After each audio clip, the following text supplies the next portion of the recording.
Hello, Miami. How's it going? This is 205 Sports Now, another special YouTube special in which, once again, the Miami Hurricanes continue to make headway as they pick up another recruiting stud at the linebacker position out of the lovely state of Georgia, Mr. Raul Aguirre, who by the way, is actually from South Florida but moved to Georgia as a child. Okay, he pretty much dominated, as a linebacker over there in his local high school.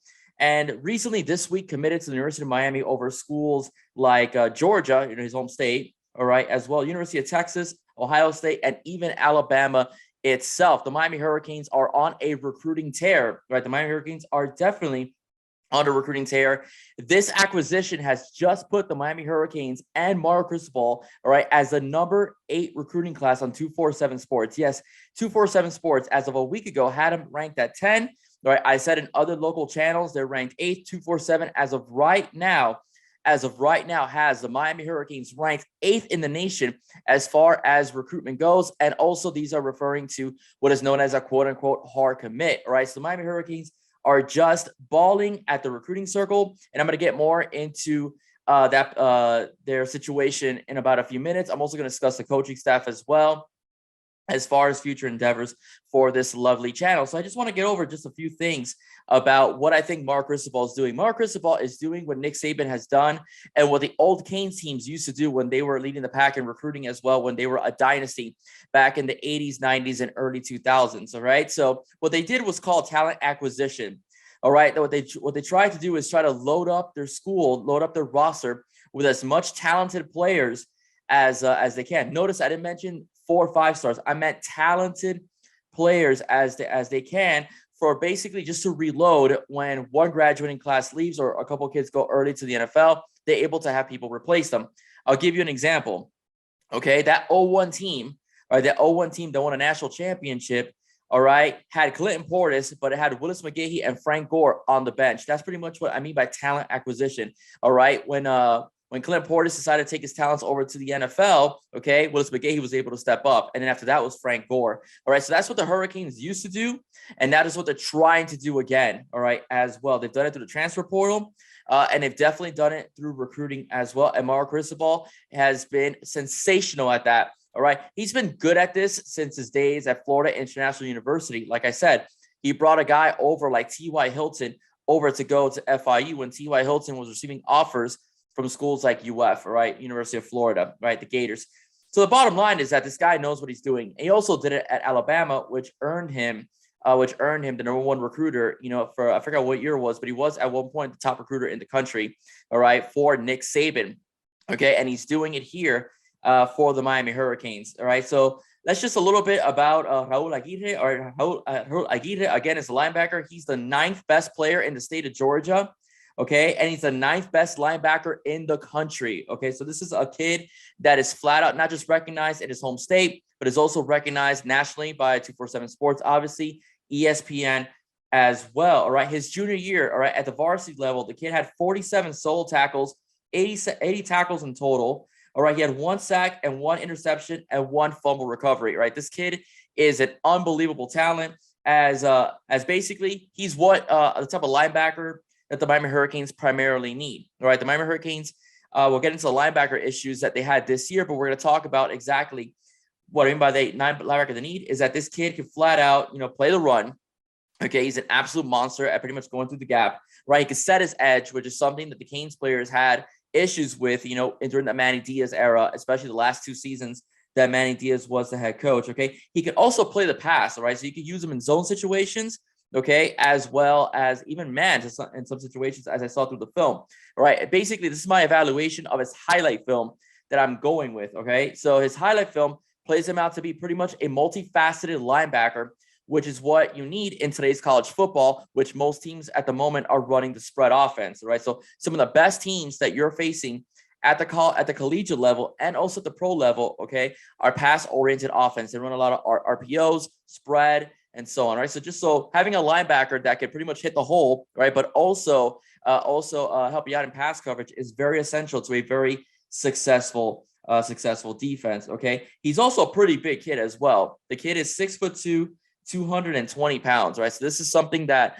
the Miami Hurricanes wants, as Mario Cristobal wants, big athletes. Okay, he wants to create athletes at the level that make them look like SEC players, right? A lot of these guys that play in the SEC, they're fast and they're big. Okay, so and that's why they transition well when they get into the National Football League, because their body types and their speed and their sense of competition and understanding their role on the team have been put in place by the respective coaches at the college level. So that's what Mario Cristobal is looking for. He's looking for guys that, even if they're thin, all right, he wants to get them to be bigger. He wants them to be strong without losing their speed. So I think that, I do think, though, that Raul will gain a bit of weight, right? Might be 230, 240 is what they might be looking for, fully jacked and full of muscle.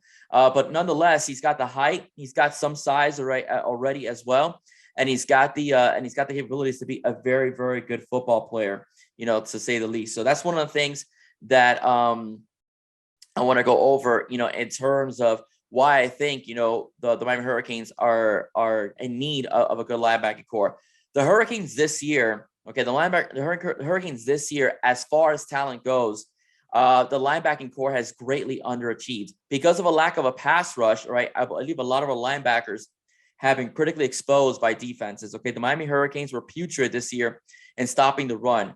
Okay, Kenneth Walker III, the running back out of Michigan State, just ran over this Canes football team. The last year of Shaq Quarterman and Zach McLeod, not Zach McLeod, I'm sorry, because Zach McLeod played an extra season, but Michael Pinckney, the Canes just got shellacked, in general by North Carolina. They gave up like 400 yards of rushing in a game that could have determined the Coastal, and they did that at home. All right, so the Miami Hurricanes linebacking core, all right, has been suffering greatly, right? Not so much the year before in terms of a pass rush, but this year in a pass rush, yes. Also in stopping the run as well, so as pretty much the running game has enabled quarterbacks to be able to feast off the Miami Hurricanes in terms of the passing game. Even though the defensive backfield in terms of safety has not been a weakness for the Canes the last few years. However, they do give up a lot. They did give up a lot of yards last season, in terms of passing the football. Okay, I mean, they lost the Florida State game to the passing game, of their quarterback, which was a complete disaster because the kid sucked, to be honest with you. All right, so let's go into some things, and I'll go over a little bit of the linebackers before I get into the next recruit, then I'm going to go into the coaching staff as well. All right, the linebacking core of the Miami Hurricanes, like I said, has been a deficiency for this football team. All right, guys have generally underachieved. You have guys like Keontre Smith, all right, that were highly touted recruits, all right. Waymon Steed was supposed to be a very solid recruit. Corey Flagg, all right, as well. Chase Smith, we don't know exactly what kind of a player he is yet, right, have all underachieved for this football team, all right? The linebacking core is supposed to be, the support towards the defensive line, and they just haven't been able to do that. I remember in, I think it was, against Virginia, but it was against Virginia, that Zach McLeod was playing outside linebacker this year. Actually, I'm sorry, he was playing defensive end position, got ridden into the end zone. And that's a major issue, for a touchdown against Virginia. That's a major issue because one of the things that was a critique of the Manny Diaz administration the last year is the fact these players just weren't strong enough. Coach Diaz wanted a team that was light but fast. Okay, he wanted a fast team. He wanted a team that was able to, pretty much chase down guys. But the problem is that they just weren't big enough. And by not being big enough, they got eaten up a lot by bigger guys. I'll give you an example. Kenneth Walker, all right, the kid out of Michigan State, big back. Okay, Virginia had some big backs as well. And that's where you had a lot of issues with tackling, right? A lot of these guys were, not only that, they're also left out of position. The Miami linebackers plus the defensive ends did not set their edges well.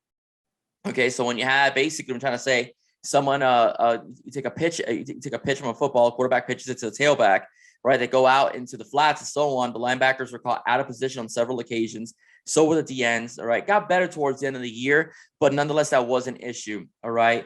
And that's something that's being addressed by Mario Cristobal in terms of recruiting heavily in the linebacker position and also acquiring Caleb Johnson, who's a linebacker out of UCLA, to help with depth. All right, so it's one of the things that Mario Cristobal is really much focusing on is depth and covering holes that this team had in years past.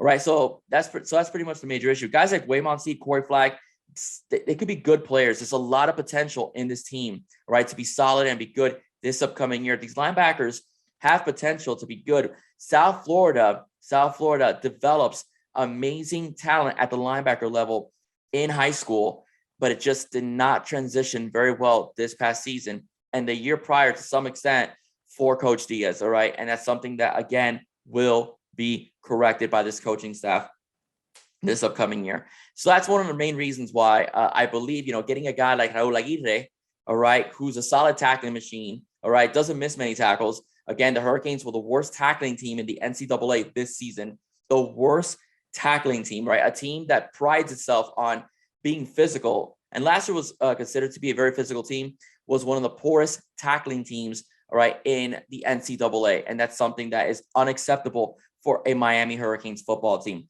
So that's something that is being addressed by Coach Cristobal. He's getting guys that are headhunters, all right, know their assignments and are effective at the football, at playing football. Wesley Basaint, who I believe will probably be a starting linebacker this year, barring injury, all right, was a great find for Coach Diaz. He was one of the guys that came in while Coach Diaz was basically on the hot seat during the recruiting trail. He came in. He's a linebacker out of Central. He's going to be playing this year, right, as well, with Caleb Johnson and Waymon Steed and all these guys. But I do believe next year, when we bring in the class of 2023, we will see a shift, at the linebacker position, because I do believe that Raul Aguirre will start alongside Wesley Basaint. Right, I think by the end of the season, all right, and we have spring game and spring practice, we will see Raul Aguirre either taking a lot of snaps, okay, during the regular season, or he will be starting alongside Wesley Basaint. Wesley Basaint, mark my words, if he's not injured, will be starting. Look at Wesley's film, all right? Wesley Basaint is not only a solid middle linebacker who could stop the run and chase down quarterbacks, he could also play coverage, right? He's pretty good at zone, and he's a ball hawk as well for a linebacker that's pretty solid. He had a couple interceptions this year, okay? So he's pretty solid. So I believe he will be starting as a freshman for the Miami Hurricanes, and that's not unheard of. Mark Richt's first year as a head coach of the Canes, all right, the Canes started Shaq Quarterman, Michael Pinckney, and Zach McLeod, 3 true freshmen starting. So it's not unheard of, okay? And I do believe that when Raul Aguirre, okay, gets on that field, he's going to be probably the top linebacker on that team, all right?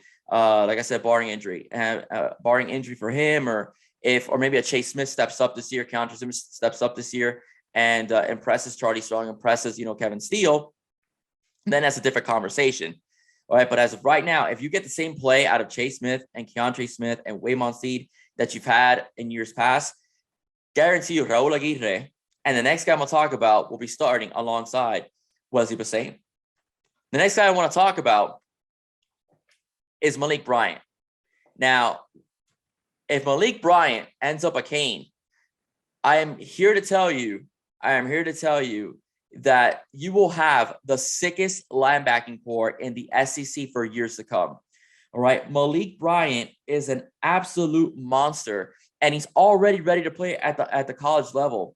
Okay. Malik Bryant himself, all right, first thing foremost, is 6'2", 235 pounds. He is the 14th best player, all right, in the state of Florida. 14th best player in the state of Florida. And he's the 3rd best linebacker in the country. All right. He's almost a 5-star recruit. Okay. If not already a 5-star already. I mean, the star system has been a little wacky, as of late, with guys dropping stars when they get, depending on what team they go to. The UM has been a victim of that. But Malik Bryant, bar none, will be a flat out monster. He's only a junior heading into a senior year, and he's already got the body type of a college football player. He's already ready at 6'2", 235 pounds. He's out of Jones High School, but played most of his career, all right, at IMG, all right, which is pretty much a pipeline, for the SEC and top recruits in the country. That school, and also obviously American Heritage.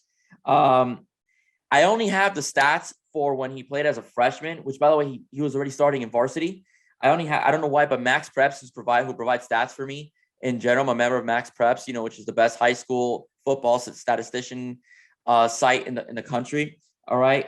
They have him at 33 solo tackles, 62 63 total tackles altogether, 4 sacks as well.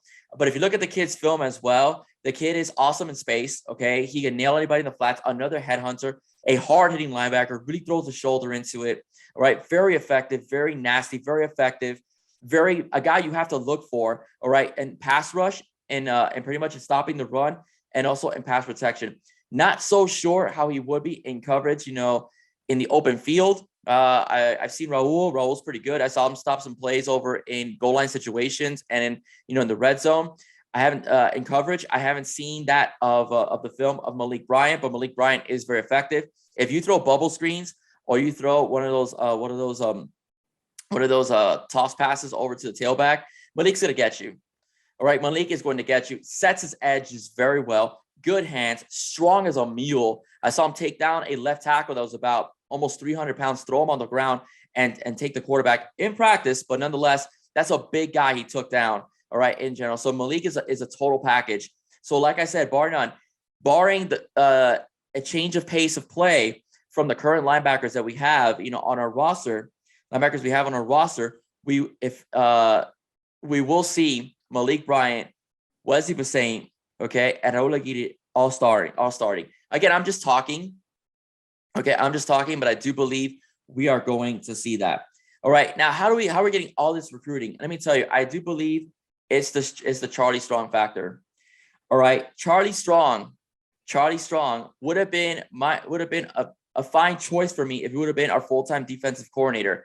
But Mario Cristobal was able to get him, from the NFL as pretty much as a linebackers coach. He is listed as a co-defensive coordinator. So if he doesn't take another head coaching job, at another school, okay, if Kevin Steele, who's in his 60s, decides to retire, Charlie Strong is a shoo-in to be the next defensive coordinator for the Miami Hurricanes. And I think that's a great choice if that is to happen. But Charlie Strong is not just a good football coach.